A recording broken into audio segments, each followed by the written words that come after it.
Hello, I'm W.T. Edmondson, and welcome to the program. Freedom often causes unbelievable silence. Well, we have with us two individuals that are no strangers to Focus. We have Reverend Adrian Hendricks. He's the pastor of the Joshua House Church here in Jefferson City. We also have Ashley Varner, and she is a community organizer with Central Missouri Community Action. And a newcomer, Harry Kennedy. He's retired from the Missouri Supreme Court, and he was an administrator there with the state of Missouri. Well, welcome back to you two. And thank you. Thank you, Mr. Kennedy, for coming. Surely. Well, we understand that there are some exciting things taking place here in Jefferson City regarding grandparents raising their grandchildren. First of all, could you tell us a little bit about how the organization came about and what is its mission? Well, it came about as an outgrowth from the Community Service Committee, and this is the family development portion of that. And we brought the idea, and because obviously this is a phenomenon that's kind of growing now with grandparenting taking over the central role in the children's lives because of many aspects that has happened over the last few years. And in fact, in Missouri right now, there's over 120,000 children under 18 that are living in either grandparenting homes or other family member homes.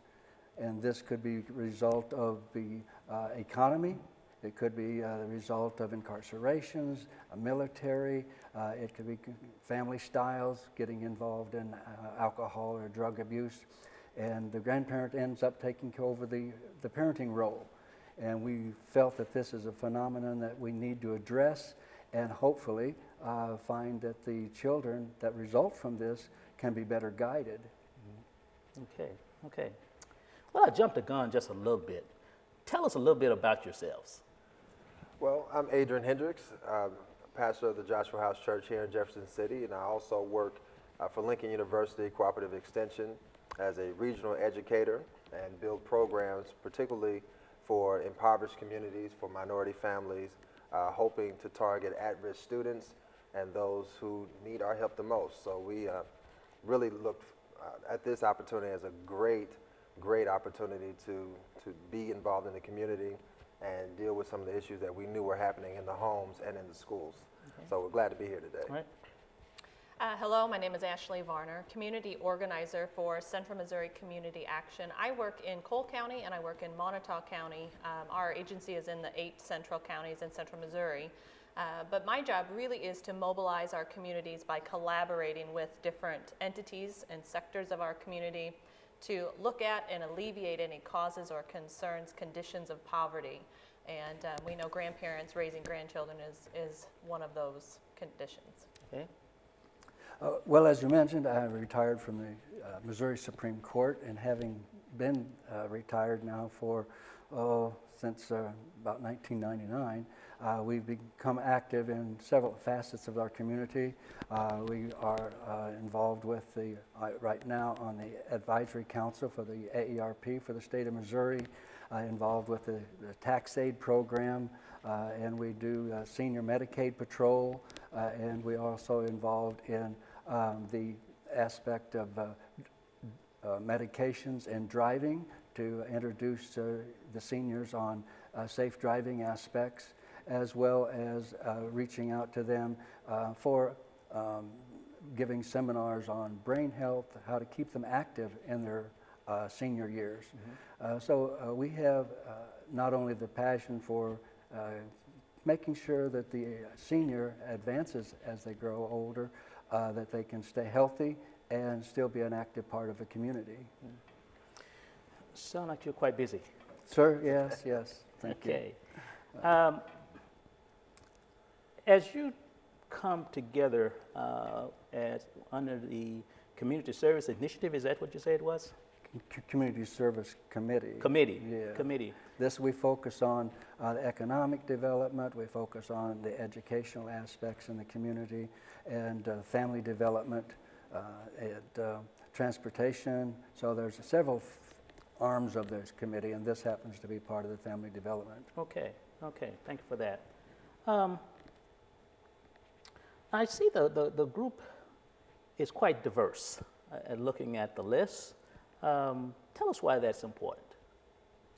Ashley, you want to address? I would, why that's important simply is because poverty itself is a far-reaching issue, and it reaches into our legal system and the juvenile court system. It reaches into family dynamics and structure. It reaches into our educational systems. It reaches into our healthcare systems. Really, to address even one of these wouldn't be effective. So we've got to come at it at a multi-tiered approach. Mm-hmm. Who are some of the representatives on that group? We've got a DESE representative, Department of Education and Elementary and Secondary Education, the Central Missouri Foster Care and Adoption Association, we've got the AARP, there is the Cole County Health Department, CMCA, Lincoln University, The juvenile court. juvenile court systems, school board. Yeah, different School representatives board, from city council. City council.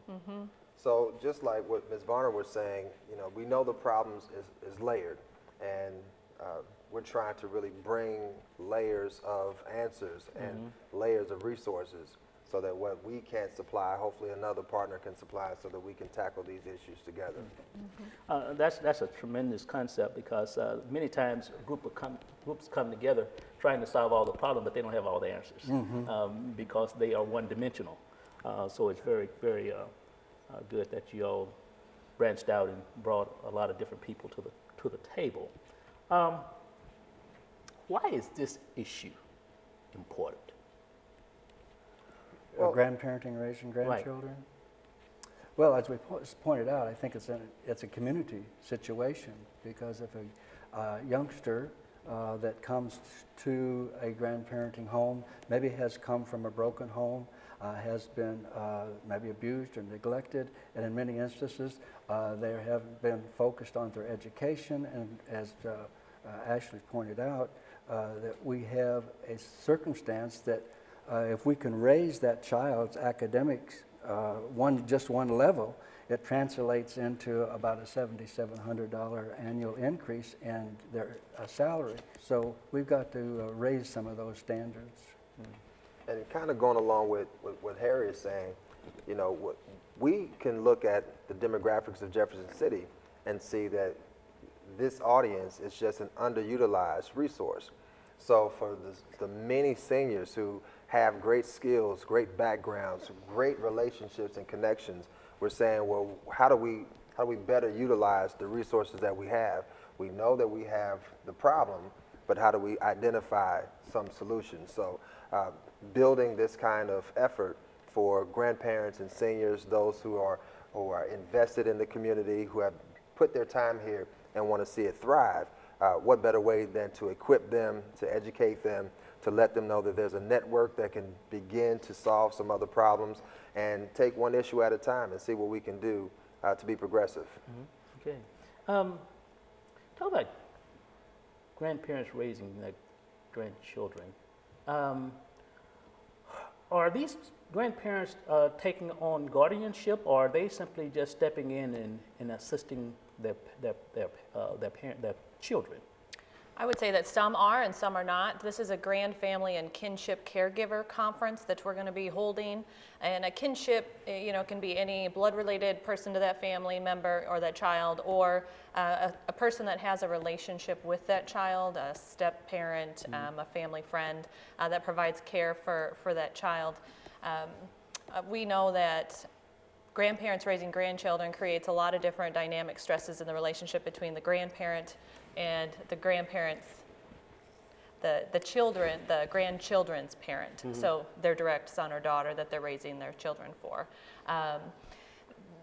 The behavioral and the academic issues that kind of come along with all of these things, this conference not only is going to address the legal, the educational resources, but really one of the most effective outcomes of not only this educational conference, we're also going to be, and Harry can maybe speak to this a little bit better, is providing a support group that we want to install and facilitate. Okay. You spoke about this conference. Tell us a little bit more about this conference. Well, as Ashley's mentioned, it is a multi-pronged approach because we're trying to educate, because very, very often that grandchild ends up into the home of a kinship or a grandparent, and sometimes the grandparent has looked toward their own retirement and golden years, and they've been out of connection. But with the school system, for instance, they've already raised their children, and they're looking now to get involved in some of their life goals. And now I'm back into the parenting role. But what do I do now? Where do I go to the school system, for instance? What is the school system now offering me? And where can I go to get resources? And as Ashley pointed out, about the legal guardianship versus adoption versus power of attorney versus guardianship. What is the difference? And where do I go to get birth certificates if I need? Where do I go to get medical records if I need them? Where do I go to if I need some counseling for my grandchild? Where are the resources? And so we've brought these, our experts together in order to address some of that. We've got people from the juvenile court system. We've got some people from the educational system.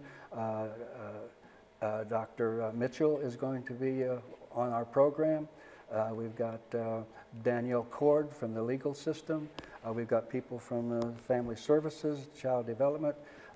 We brought these people together, and they're going to be in breakout sessions.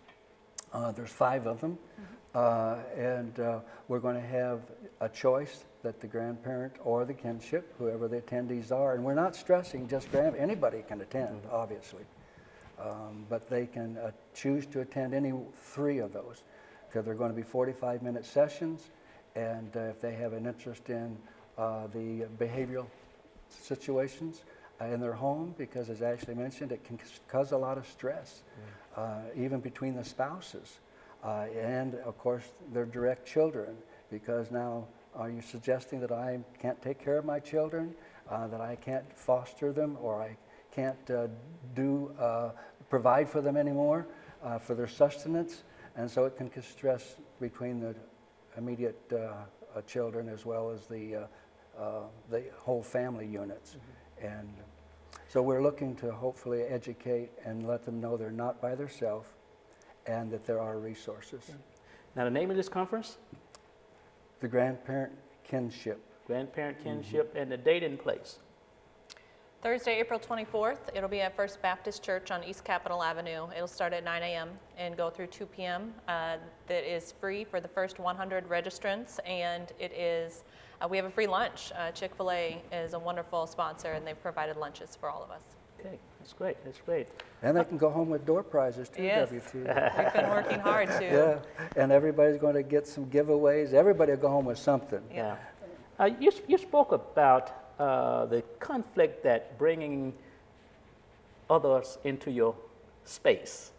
I guess that can create somewhat of a friction, because one, if you're kind of just settling in, the grandparents, you've settled in and you're ready to go play golf and go down to the lake, and all of a sudden Pursue your hobbies. now you have some responsibilities here.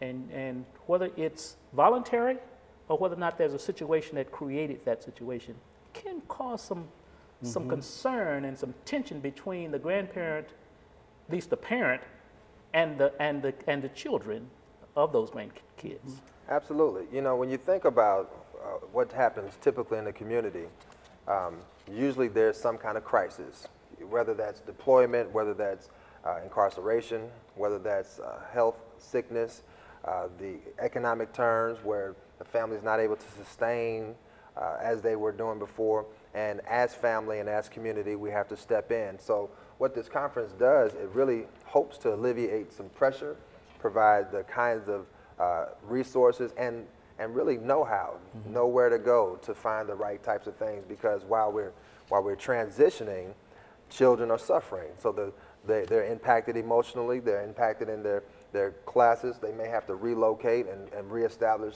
So what we're trying to do is give the vehicles so that when they do have this kind of circumstance, they know that they have partners in the school, they have partners in the health community, they have people that are intentionally trying to bring these issues to the forefront. And this is just, you know, one of those beginning efforts, but this is the exact kind of work that communities have to be involved in. It's a community. That's right. So the church that has been hosting, that have been serving and providing the great facilities, as well as Chick-fil-A, you're seeing the faith-based organizations with the community organizations and corporate coming together for the same agenda, and that's hopefully a win-win situation. Spoke about dropout rates. Yeah, I want to say, I believe I did misspoke. It's one, the statistic is it's 100 students a year that are dropping out here now, or locally anyway. Now, I guess I would be correct in my assumption here. As children drop out of school, they're more likely to get in trouble. And what about those individuals who get in trouble within the school environment and end up going to juvenile detention? Is there anyone there on the committee from the juvenile detention area? Oh yeah, Michael Kuti is on this committee, and he comes to the meetings regularly, and we often are discussing how to do preventive maintenance. You know, so before the kids are in trouble and the parents are at the wit's end, what kinds of things can be put in place as barriers or protecting agencies so that we're not just shuffling from one institution to incarceration. So we're looking for those kind of vehicles, and this is hopefully going to, you know, open up that dialogue so that we know that there's ways to mediate, there's ways for grandparents or seniors or whoever really who needs the information to know how to have dialogue with the school system and do some preventive work. So yes, they're good partners on the table already. And Danielle Cord, she is from the juvenile office. It's going to be, she's one of the legal specialists. She'll be there on the panel as well. I just want to speak to just a statement that we know that correlation doesn't equal causation. And yes, if we have dropout students from education, you do see a relationship between maybe loss of job skills, and so then they're getting lower paying jobs and they're not getting health insurance, or they're having children and they're going to be then in need of social service programs such as TANF, such as food stamps or the SNAP program. So as a community, we're collaborating and really coming together. It's this very awesome and powerful community to come together and work together to try and alleviate some of these issues before they even become issues. But yet, at the same time, provide support on the other side. And I wanted to mention, when you talked about stress, WT, is because one of the things we haven't spoken a whole lot about in that stress factor is a lot of these parents, grandparents being on fixed incomes, and all of a sudden, now you have maybe 1 or 2 or 3 children that's got to be bled into this new environment with a fixed income. And so we have also tried to bring together on this panel individuals that can give some guidance and give some suggestions on where the resources might be obtained to alleviate some of that stress financially that they can for medical, and as Ashley mentioned, for the SNAP programs and the other benefits that are out there available. And where do we go? What's the qualifiers, and how do I reach these? As you were talking there, I just thought about the fact that seniors usually have a lot of medication around the house. And bringing young people into a home, especially if they are somewhat not necessarily unbalanced, but not, having issues. A lot of drugs in the home can be very dangerous. And of course, some young people actually look for drugs, prescription drugs. That's right. Within the home. Have that been addressed? Well, you know, I think that is a great, insightful thing. And the reason why we're having this conference is so that when you bring all of these persons together, we can expose some of those areas. You know, one of the great benefits of a conference like this is that you increase the awareness of the audience. So things that, you know, grandparents may not be aware of coming into the game, if you will, later, you know, they may pay a price. But if we can get that information, get that awareness, like those things to look out for, because the world has changed. Oh, yes. You know, the playing ground has changed. So we're in a viral social media type of market now, and the way that kids relate and the way that the community relates is different. So this gives a platform for all of those persons, all those grandparents, seniors, those resources to come together and share the information. And hopefully that'll lift Jefferson City, Central Missouri. It'll lift us up and help us to be better. And we do have a representative from Pathway Behavioral Healthcare. They're going to be one of the breakout panel facilitators. And as well, as Adrian mentioned, I think a while ago, that we are going to have an ongoing support group, that these issues will be brought forward on a monthly basis in those support groups. Now, I did a show not too long ago, and one of the things that came up kind of as a sidebar before we got on the air was talking about bullying. Bullying is one of those things that you walk away from school, you looks like as though everything is cool, you know, no problem, I can handle this.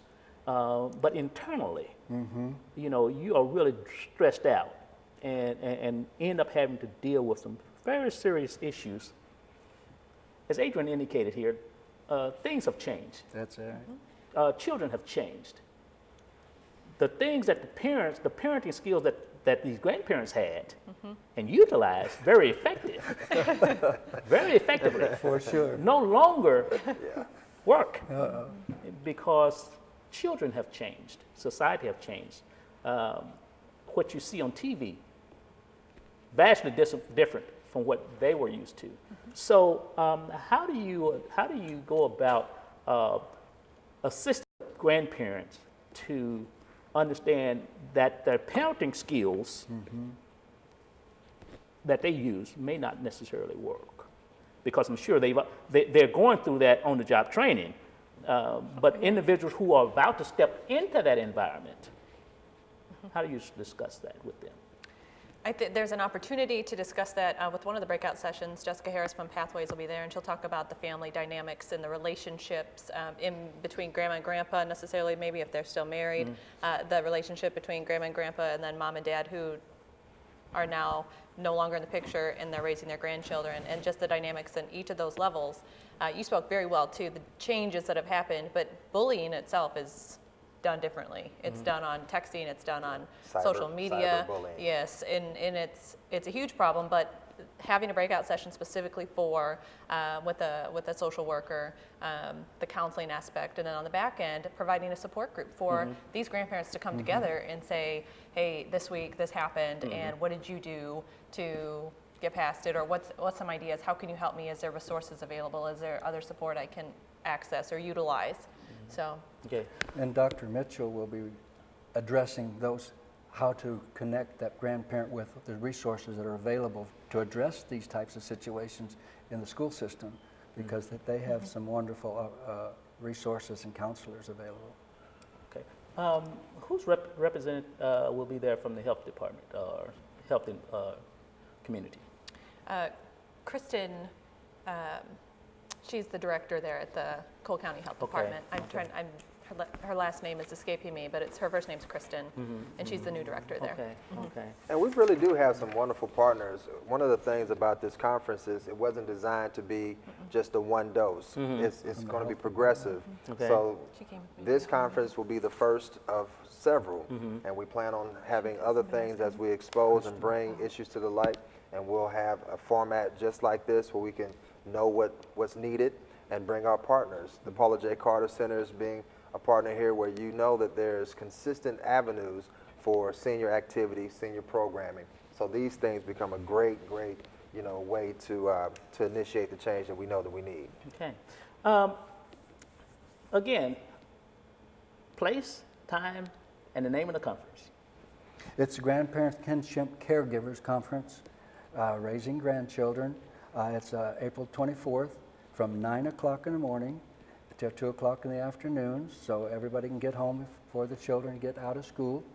And it's at the First Baptist Church up at 301 Capitol. And if they have an interest in coming, they can call the church directly, and a wonderful lady there named Lori will take their name. That number is 634-3603, or they Give it to us again. 634-3603, or they can send her an email, Lori at FBCJC, First Baptist Church, Jefferson City.org. Okay. FBCJC. Okay. And some of the workshops that's going to be held. We've got a topic was what's going on in school, the legal issues for grandparents, family togetherness, the managing yourself, that you're not alone, taking care of financial obligations, and these will all, a choice of the 5. You can attend any 3 of those, 45-minute sessions, and then there'll be a free lunch. Two of the sessions, then we'll have a lunch, and then we'll have a third session after lunch. And we're going to have some energizers. We may have Judge Joyce will be there as a speaker, and we have some other ongoing little surprises that we're going to be throwing throughout the day. Okay, all righty. Well, I would like to thank you all for coming and sharing this with the community. This is a very, very important conference that's coming up. It's one of those issues that a lot of us really don't think about, but I'm glad that you all took the time to really sit around the table and know it takes a lot of work and effort to do something of this nature. But the fact that the community is coming together, the various diverse groups sitting around the table talking about this issue is very, very important. Like I said, sometimes we get in silos and we think, well, this is a problem and we need to address this problem and let me go. Yeah. But the fact that you all brought a lot of people around the table to say, let's address this issue, very commendable. Well, I think it lets us know that the community is sensitive to this, and it's, as it becomes more pronounced, it is something that does have to be addressed so that persons know where they can go to get the resources. And that's the important thing, that the grandparent doesn't feel like he's isolated all by himself. Yeah. There is a community here to support him. Okay. Again, individuals, viewers who may be interested in getting involved with the group, how do you go about doing that? Go ahead, Adrian. Well, we have meetings scheduled throughout the month. You know, they can contact any of us, and of course, as they reach out and try to make contact with this conference, just let us know that they have an interest in being a part of that, and we'll all be ambassadors at the conference. We love to meet them and talk to them about some of the other projects, because this Community Service Committee does so much, and I'm sure there's plenty of places where they can kind of get in and help us really try to meet some of these goals. So we'd love to rally their support, and we'll invite them to be at the table with us. Okay, okay. Well, I tell you, my wife always tells me that you know, you need to take some stuff off your plate. But I think I'm gonna have to put this on my plate. I think you should. I think I'm gonna have to put this on my plate. We got a place for you. We got a place for you. Okay. Hey, well, we've been speaking with the pastor Adrian Hendricks. He's the pastor of Joshua House here in Jefferson City, and Ashley Varner. She is the community organizer with Central Missouri Community Action. And Mr. Harry Kennedy, he's retired administrator with the State Supreme Court. Make sure that you take time to attend this conference, get involved. It's very important that we, those of us who have the opportunity to get involved in community activities, it's very important that we make our community much better. We'll see you next time. God bless.